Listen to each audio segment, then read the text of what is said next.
साथी, print media के साथी, हमारे आज के मुख्य अतिथि पूर्व सांसद विनोद नायक जी, राष्ट्रीय सलाहकार गण सुरक्षा पार्टी, हमारे बीच यहाँ मौजूद हैं जयनाथ चौहान जी, प्रदेश अध्यक्ष अति पिछड़ा आरक्षण बचाओ संघर्ष महामोर्चा। हमारे बीच बैठी है बहन सुश्री मंजू चौहान, गण सुरक्षा पार्टी की प्रदेश अध्यक्ष हैं।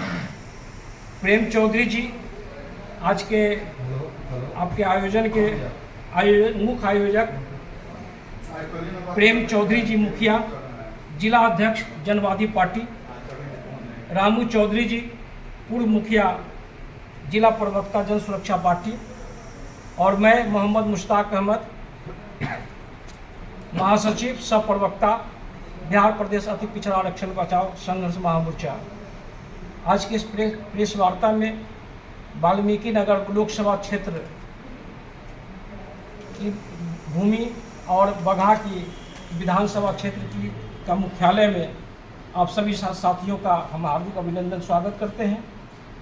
आज इस प्रेस वार्ता का जो मुख्य कारण है वो हमारे अति पिछड़ा आरक्षण बचाओ संघर्ष महामोर्चा के संरक्षक और गण सुरक्षा पार्टी के संरक्षक माननीय सांसद नवा कुमार सारनिया जी, जो हिंदुस्तान में पहले सांसद हैं जो 2 बार से निर्दलीय एमपी, अभी वर्तमान में भी वो एमपी हैं, लेकिन किसी कारणवश वहाँ उन्होंने नामांकन नहीं हो पाया, जिसके वजह से ये हम लोगों का सौभाग्य है कि बिहार की धरती और ख़ास तौर पे वाल्मीकि नगर की धरती से के लोकसभा क्षेत्र से वो अपना नामांकन 6 तारीख को देने जा रहे हैं। इसी संदर्भ में आप तमाम साथियों को हम यहाँ पर बुलाए हैं। हम सबसे पहले चाहेंगे आप हमारे प्रदेश अध्यक्ष आदरणीय जयनाथ चौहान जी, अति पिछड़ा आरक्षण बचाओ संघर्ष महामोर्चा के अध्यक्ष हैं, उनसे आग्रह करेंगे कि वे अपनी बात को रखें। नमस्कार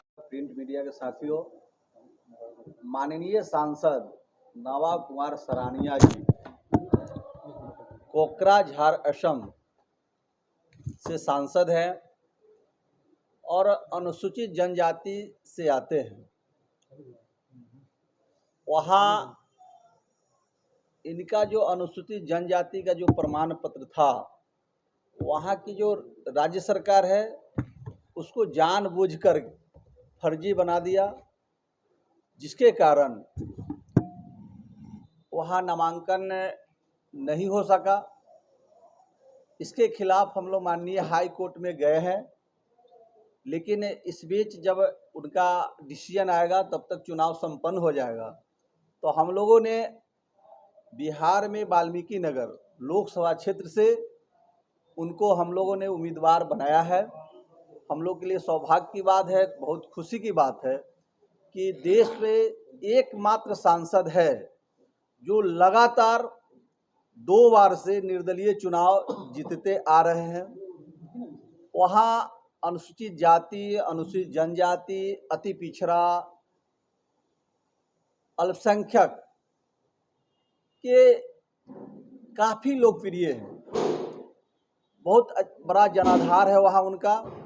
उनकी लोकप्रियता से घबराकर वहाँ की जो सरकार है, इनके जो प्रमाण पत्र है जाति अनुसूचित जनजाति का प्रमाण पत्र को अवैध घोषित कर दिया। तो हम लोग के सौभाग्य है कि ऐसे योग्य उम्मीदवार जो जन जन की जनता का आवाज़ है, नौजवानों की आवाज़ है, बुजुर्ग महिलाओं बहनों की आवाज़ है, वैसे लोग यहाँ चुनाव लड़ने के लिए आए हैं।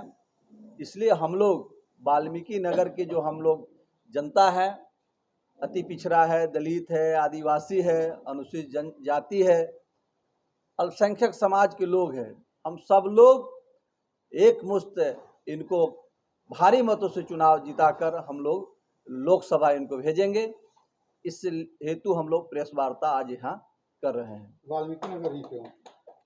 क्योंकि यहाँ आदिवासी का 2.5 से 3 लाख वोट है और हमारा जो प्रत्याशी है नवा कुमार सरानिया जी, आदिवासी समाज के देश स्तर का बड़े नेता हैं। पूरा देश जो दलित है, आदिवासी है, अति पिछड़ा है, ये इनको नेता मानता है। उनके हक और अधिकार की लड़ाई लड़ते हैं और सदन में भी जब जहां जरूरत हुआ, सदन से लेकर सड़क तक इस समाज के हक अधिकार के लिए लड़ाई लड़ते हैं और इसको लाभ भी दिलवाते हैं। तो हम लोगों ने यहाँ देखा कि भाई अति पिछड़ा समाज की बड़ी आबादी है और आदिवासी है, दलित समाज की भी बड़ी आबादी है और यहाँ अल्पसंख्यक समाज की भी बहुत बड़ी आबादी है। तो सब लोग विचार किए कि यह सबसे अच्छा क्षेत्र होगा और चूंकि 1 नंबर सीट यहीं से बनता है और तो हम लोग यहाँ से ही चुनाव लड़ने के फैसला लिए हैं। इसके पहले किस पार्टी से वहाँ पे चुनाव लड़े थे? निर्दलीय चुनाव लड़े हैं 2 बार। उस समय तो कोई पार्टी नहीं थी। 2 बार सांसद होने के उपरांत ही गण सुरक्षा पार्टी बनाया गया है, जिससे घबराकर वहाँ की राज्य सरकार को लगा कि भाई आगे इनका लोकप्रियता इतना बढ़ रहा है, जनाधार बढ़ रहा है, जिसके कारण इनकी जो प्रमाण पत्र है अनुसूचित जनजाति का, उसको रद्द एक सोची समझी षड्यंत्र के तहत इनका वहाँ नामांकन को रद्द कर दिया गया है। आते किस जाति से हैं? ये आदिवासी जाति से हैं। आदिवासी एक समाज है, आदिवासी एक जाति है, उस समाज से आते हैं। तो दोनों बार निर्दलीय रहे हैं? दोनों बार निर्दलीय चुनाव, लगातार दोनों बार। किस सीट से चुनाव लड़े थे? कोकराझार, असम। आपका शुभ नाम? जयनाथ चौहान, अति पिछड़ा आरक्षण बचाओ संघर्ष महामोर्चा प्रदेश अध्यक्ष बिहार। नामांकन कब कर रहे हैं? 6 तारीख को नामांकन हम लोग करेंगे। क्या अपील करेंगे वाल्मीकि नगर संसदीय क्षेत्र की जनता से? जो यहाँ समस्या, मूलभूत जो समस्या है, उस समस्या के जो भी है उसका समाधान करेंगे। जो बेरोजगार नौजवान है उसको हम लोग रोजगार दिलवाएंगे। जो हमारी माँ बहनें हैं उसकी सुरक्षा का पुख्ता इंतजाम होगा। रोड है, सड़क है, बिजली है, पानी है, सबकी व्यवस्था की जाएगी। जहाँ जो कमी होगी उसकी व्यवस्था किया जाएगा। अब सर मेन है भगवान बुद्ध की, भगवान महावीर की ये जन्मभूमि जो बिहार है, यहाँ पर मैं यहाँ पर जो आया हूँ वो वाल्मीकि नगर लोकसभा सीट पे हमारे नवा कुमार सरनिया जो आदिवासी समाज से है और वो यहाँ पे नामांकन करने वाले हैं। उसका मुख्य उद्देश्य हमारा ये है कि 1914 में पूरे भारत में चंपारण ऐसा क्षेत्र था जो बैकवर्ड था, उसका डेवलपमेंट नहीं हुआ था। तो महात्मा गांधी से लेकर नरेंद्र मोदी तक के तमाम बड़ी बड़ी राजनीतिक पार्टियों के बड़े बड़े नेताओं ने यहाँ से जीत कर जाते हैं, मगर चंपारण आज भी भारत का सबसे बैकवर्ड एरिया है। उसका कारण क्या है? यह मनुवादी शक्तियों को रोकना और SC ST OBC अति पिछड़ा माइनॉरिटी को उसका हक अधिकार दिलाना, ये हमारे नवा कुमार सरनिया का अधिकार है। उनको जानबूझकर कोकराझार आसाम की लोकसभा से वो न जीते, क्योंकि 2 बार वो सांसद बने थे और सांसद बनने के बाद जब 2021 में उन्होंने पार्टी बनाई गण सुरक्षा पार्टी, तो तमाम राजनीतिक पार्टियां समझ गई कि ये गण यानी जनता की सुरक्षा की बात करते हैं। तो इसीलिए उनकी पार्टी को रोकने के लिए उनका पर्चा खारिज किया गया। बोले आप जनजाति नहीं है, फर्जी है।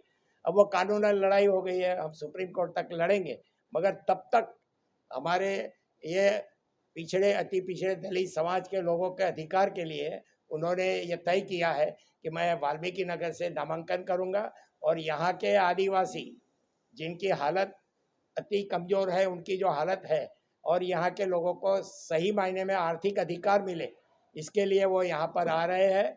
और आज तक मैं बताना चाहता हूँ कि किसी भी देश की राजनीतिक पार्टी हो, चाहे वो कांग्रेस हो, भाजपा हो, JDU हो, RJD हो, BSP हो, ये तमाम पार्टियों ने सामाजिक न्याय के नाम पर सिर्फ समाज को धोखा दिया है। सामाजिक न्याय जैसी कोई बात नहीं है। आर्थिक अधिकार, आर्थिक न्याय चाहिए और आर्थिक न्याय की बात आज तक कोई पार्टी नहीं करती है। हमारे सरनिया साहब कहते हैं, सांसद साहब, कि देश की जनता देश की मालिक है। मालिक यानी देश की भूमि के मालिक है। आज भी देश की भूमि पर मुट्ठी भर लोगों का कब्जा है, जबकि डॉक्टर अंबेडकर साहब ने जो लैंड सीलिंग एक्ट कानून 1952 में बनाया था, आज भी उसका इम्प्लीमेंट का कहीं पे नहीं है। तो ये अगर कानून का इम्प्लीमेंट होता है तो देश के हर परिवार, चाहे दलित हो या ब्राह्मण, हिंदू हो या मुसलमान, तमाम लोगों को अगर कम से कम 3 बीघा जमीन दे सकते हैं, आज आम जनता 3 धूर जमीन नहीं देती है। तो इनका जो अधिकार, भूमि का अधिकार है, उसके लिए उन्होंने जीवन भर संघर्ष किया है। 25 साल आसाम के जंगलों में उन्होंने काम किया है। तब उन्होंने, जनता ने उनको 2-2 बार 2014 और 2019 में उनको निर्दलीय सांसद बनाया है। तो हमारे साथी है, उनको हमने कहा कि भाई आप अकेले लड़ते हैं तो आप पार्टी बनाइए और पूरे देश में जाइए, क्योंकि जितनी भी पार्टियों के आदिवासी नेता है, चाहे वो झारखंड का हो, छत्तीसगढ़ का हो, मध्य प्रदेश का, तो वो पॉलिटिकल पार्टी के वफादार कुत्ते बन के रह जाते हैं और वो कहीं से भी बाहर नहीं निकलते अपने स्टेट से। ये एक ऐसा नेता है जो पूरे देश के अंदर अति पिछड़ा हर जाति के लिए वो लड़ता है, गरीब के लिए लड़ता है। वो कहता है हमें कास्ट डिफरेंस खत्म करना है और क्लास डिफरेंस लाना है, यानी जाति व्यवस्था जो भारत में है, ये कास्ट है खत्म करना है, और क्लास, अमीर वर्ग है, गरीब वर्ग है, मध्यम वर्ग है, तो गरीबों को अधिकार दिलाना ये काम करना चाहती है। तो हमें आशा है कि वाल्मीकि नगर की जनता को सदियों से 110 साल से मूर्ख बनाया जा रहा है, उसका दारू और मुर्गा दे करके उनका जो वोट लूटा जाता है। बड़े बड़े पूंजीपति, बड़े बड़े लोग यहाँ चुनाव लड़ने आते हैं जो यहाँ के है नहीं। तो हम ये बताना चाहते हैं कि देश को ऐसा नागरिक चाहिए चुनाव लड़ने वाला कि जो उनके अधिकार दिलाए। तो बाबा साहब का लैंड सीलिंग एक्ट जो कानून है उसको लागू करवाने के लिए बिहार में आज जितने भी पार्टियां, चाहे लालू जी और नीतीश जी ये बोलते हैं कि हम पिछड़ा अति पिछड़ा की बात करेंगे, उनका हक दिलाएंगे, 3 डिसमिल जमीन भी नहीं देते हैं, खाली बातें करते हैं 3 डिसमिल। तो भूमिहीन को भूमि देना चाहिए, कानून है, संविधान में कानून है। भूमिहीन की व्याख्या क्या है? 1.25 एकड़ भूमि जिसके पास नहीं है वो भूमिहीन है। अब बताइए पूरे बिहार में 1.25 एकड़ भूमि वाले कितने लोग हैं? और कई लोग ऐसे हैं जो 500-1000 एकड़ के मालिक बन के बैठे हैं। तो संविधान में किसी को इतना अधिकार नहीं है 35 एकड़ से ज़्यादा रखने का। तो एक लैंड सीलिंग एक्ट के जरिए हम बिहार की जनता को सही मायने में न्याय दिलाएंगे, अधिकार दिलाएंगे और बुद्ध की धरती को बुद्धमय बनाएंगे और पूरे भारत को बनाएंगे। पार्टी कितने जगह चुनाव लड़ रही है? हमारी पार्टी अभी 110 सीट से पूरे देश में लड़ रही है। वाल्मीकि नगर को चुना गया है, ऐसा क्यों? वाल्मीकि नगर में सबसे ज्यादा आदिवासी, दलित, पिछड़ा है, उनका अधिकार नहीं मिला है। सब बड़े बड़े लोग पूंजीपति आते हैं और वो वोट खरीदने के बाहरी लिए। की बात चल रही है तो दूसरे दल के भी लोग कहेंगे कि बाहरी है। मतलब बाहरी नहीं, ये देश का नागरिक है, समझ है, और उसके साथ धोखा किया गया है, उसका नामांकन रद्द किया गया है कोकराझार आसाम से। इसीलिए वो यहाँ पे आकर आदिवासियों को बताएंगे कि मेरे जैसे बड़े सांसद हो फिर भी मेरे साथ अन्याय होता तो आप गरीबों के साथ कितना अन्याय होता होगा। ये बात रखने के लिए वो आए हैं यहाँ पे। चुनाव जीतने के बाद 2 बार जो पिछला चुनाव जीते हैं, हाँ, या अलग ही रहे या किसी दल के साथ गए भी? वो किसी दल के साथ नहीं गए हैं। संसद में उन्होंने ना कहा ना हम एनडीए के साथ है ना इंडिया के साथ में है।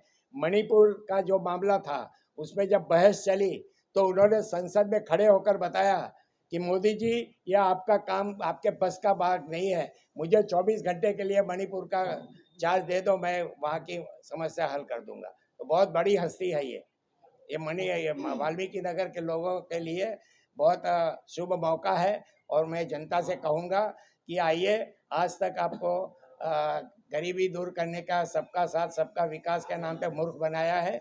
आइए, सही मायने में आपका प्रतिनिधि आया क्या है। लग रहा है बिल्कुल अंतिम समय पे आए हैं तो कितना कारगर हो पाएगा? कोई समय कोई अंतिम नहीं होता है। जब चुनाव 6 तारीख अंतिम है तो अंतिम समय ऐसा कुछ नहीं है, वो पहले से डिसीजन ले चुके हैं। जब उनका खर्चा तीसरे चरण में खारिज हुआ तो चौथा, पांचवा और छठे चरण में हमने डिसीजन लिया है कि भाई हमें यहाँ पे लड़ना है, यहाँ आदिवासियों का हक के लिए खास लड़ना है। आपका शुभ? विनोद नायक, राष्ट्रीय सलाहकार समिति का चेयरमैन, गण सुरक्षा पार्टी।